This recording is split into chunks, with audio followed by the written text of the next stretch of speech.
Absolute shit, man. Coming at you. Unk Nation. Got the Hennessy in my cup. Here we go. From John Samuel Schenker. Minshew wants to set up the screen. Instead, he'll float it over the middle. Jump ball, and it's Bowers down the sideline. The rookie from Georgia with the game's first score. 57 yards for Brock Bowers. And the Raiders strike first, and they strike fast. And you can see getting accused of being ineligible and downfield. So now Nick's flushed, in some trouble. Down he goes, Max Crosby. Max is back and making an impact with his 4th sack of the season. Raider Nation, what the fuck is up, y'all? Is your boy Macadocious from the Macadocious perspective with another week of absolute Raider talk. We got the motherfucking Squealers coming into Vegas. And shout out to all the Raider fans out there supporting regardless of the record and the bullshit that this fucking team puts us through week in and week out. Shout out to y'all, man. Anyways, I do not apologize for being swagged out with blue on my fucking Dodger fucking tip swag. You already know what it is, baby. We stay looking fresh over here at all times. Now, getting back to it, like I mentioned, Pittsburgh's coming into town. Justin Fields is coming into town. A mobile quarterback. A second week in a row. I did mention last week, if you paid attention, that the Raiders couldn't and shouldn't, but did allow Bo Nix to run, to do his thing. They made Bo Nix look like he was a functioning quarterback, like he's progressing, he's gaining confidence, experience. And we tend to do that with sorry-ass quarterbacks. That's just kind of a fucking Raider thing that we go through year in and year out as Raider fans. Those of us that really pay attention to the game itself, we know exactly what the fuck I'm talking about. We got to flush that one down the fucking toilet once again. This fucking team is so fucking emo, man. It's hard to even gauge what the fuck's going to happen week in and week out, right? Every week I come on here and I give you a prediction, analysis on what I feel for this fucking team. And so do the so-called experts on TV with all them views and, you know, all the fucking boy lovers, content creators on here as well. But no one really fucking knows. And I'm done trying to fucking figure this team out. All I know is we're still playing the same fucking tune, guitar, violin, whatever it may be, right? Whatever it is that you're into. We still don't have a fucking identity. We still don't know what we're really good at. I know we score points when we get the ball to Bowers. We can't talk about 17, even though AP apparently has made up with 17. We don't know what's going to happen. He might get traded. He might come back and play good since we fucking pulled the hook. And we took Minshew out of the mix for the foreseeable future. AOC is going to come in. I don't know how the fuck to feel about that. He's a fucking walking statue, if that makes any sense. He doesn't have much of a fucking pocket presence. So expect to see a lot less extended plays and more precision, more timing patterns with the receivers. I would like to say we need to run the ball. Well, we can't do that. We're fucking terrible. Our offensive line are a bunch of pussies. And we can't stop the run. So a whole lot of shit has changed as far as dates, times in the calendar. But nothing has really changed as far as same issues that the Raiders have been having since 1983. Not being able to stop a run is annoying as fuck.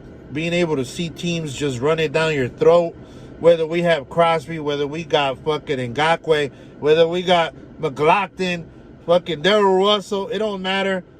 Teams just find a way to fucking run it down our throats And that shit's embarrassing. Whatever fucking happened to the Raider way. AP's talking about the Raider way. That ain't the motherfucking Raider way. No way that's the fucking Raider way. Like I said, this team's hard to fucking gauge and predict. All I know is Pittsburgh's got a strong defense. They're going to come in here, into Vegas, Allegiant. They're going to take over the stadium. It's going to be looking nasty as fuck. Looking like a lot of fucking mustard and shit out there. The stupid, terrible flags. I don't understand that bullshit. But anyways, that must be a Pittsburgh thing. They're gonna be getting waived.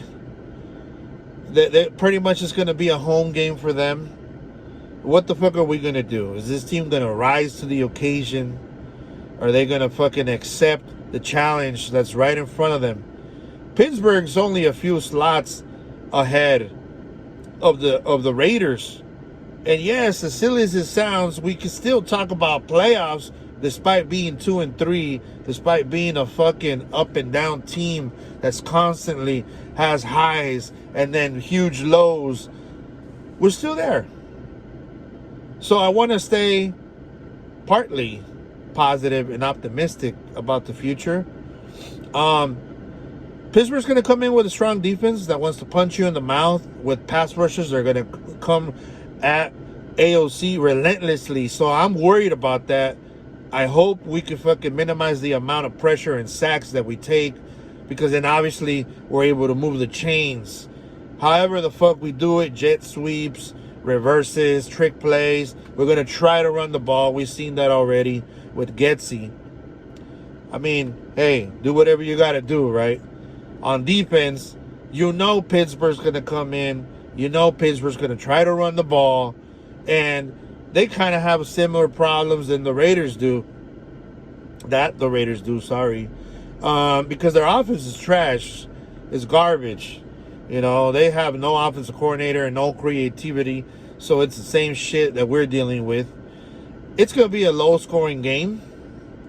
I see us actually winning the game due to the fact that I've seen this pattern every week after a loss, when we think it's all fucking, gloomy and the season's over, we're done, same old Raiders, and these motherfuckers come out and win.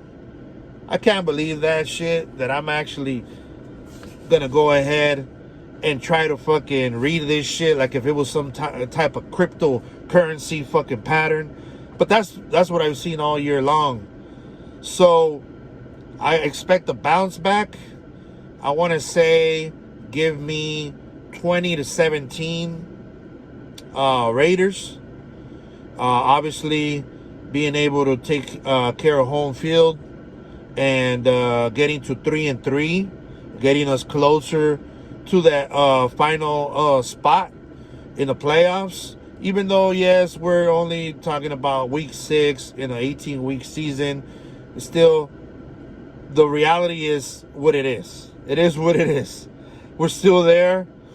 I'm actually pretty excited, and I got a good fucking feeling about this week. Hopefully, AOC, Aiden O'Connell, is able to give us the fucking much-needed spark that we need. I expect Crosby to continue doing his thing. We need somebody to step up in the middle of the fucking line. I believe that that's Butler's job to do right there. Now we got 2 Butlers, so I guess 2 Butlers is better than 1, So what we get from the offense is just icing on the cake. I expect the defense to put on pressure, contain old boy Justin Fields. We definitely can't let him fucking look like a competent quarterback. It's gonna be a good game. It's gonna be a classic Raiders Steelers punch them in the mouth. I expect it to be a very physical game. The game's gonna be one in the trenches. Whoever can be able to get the most pressure and whoever could be able to protect the quarterback is gonna win. Straight up. That's how it is, baby. That's what I see. Raider Nation, what's up? If y'all going out to Vegas, be safe out there. Remember, don't drink and drive. And as always, fuck the Steelers, fuck Pittsburgh, Schittsburg. Squealers, all that shit. You already know what it is, baby. It's your boy Macadocious. Off the fucking dome. No segments, no fucking nothing. Thank you for watching the Macadocious Perspective. It's your boy Macadocious with the Absolute Raider Talk. Shout out to all my Absolutes, baby. You already know who you are. You already know what it is, baby. Yes. Yes, indeed. Oh, and yeah, all you Raider Dodger fans, you already know what it is, too. Shout out to y'all, too. Y'all motherfuckers did your thing last night. Game 5, getting loud as fuck. We're going to need y'all. Game 1, NLCS against the New York Mutts. Fuck them, too. With that being said, it's your boy Macadocious. Y'all have a blessed motherfucking weekend. The Macadocious Perspective, and I'm out. Thank you for tuning in to the Macadocious Perspective. Don't forget to follow, like, share, and subscribe on my YouTube channel, The Macadocious Perspective, and also follow on Instagram and TikTok at The Macadocious Perspective. It's your boy Macadocious, and I'm out.